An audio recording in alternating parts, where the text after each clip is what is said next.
Ipinaaresto na po ng Department of Justice sa Pambansang Pulisya at National Bureau of Investigation si Senador Ronald De La Rosa sa bisa ng arrest warrant ng International Criminal Court.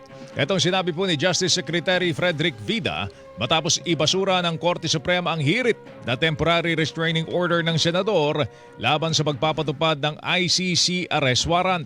I would like to confirm, one, the Philippine law enforcement agencies, which would include the PNP, the National Bureau of Investigation, are now tasked to effect the arrest of Senator Bato de la Rosa. Ayon kay Vida, may bisa ang warrant of arrest mula sa ICC kaya dapat ang arestuhin ng senador na itinuturing ng bogante. Senator Bato is fugitive from justice, and he should be brought to the ICC to face the charges before him. Kasabay nito, sinabi ni Vida na meron na silang sinusundang mga lead sa kinaroroonan po ni De La Rosa, ngunit tumanggi siyang magbigay ng dagdag na detalye. Definitely there are leads. As to the exact leads, I cannot discuss them.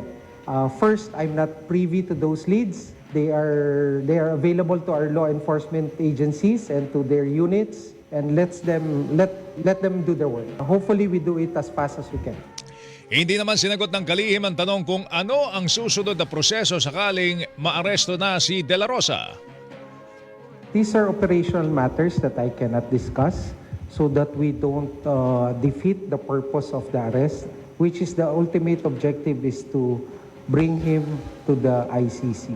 Samantala, nagbabala naman si Vida na maharap sa kaso ang sino mang mapapatunayang tumutulong kay De La Rosa na magtago. Ang sa akin din pong pakiusap, those who might be aiding or abetting or helping Senator Bato evade the law, there are consequences. Alam natin na sa panuntunan ng rule of law may pananagutan. Hindi lamang po sa mata ng batas ng Pilipinas, pati rin po sa batas ng ICC. Tinigboyan ni Justice Secretary Frederick Vida.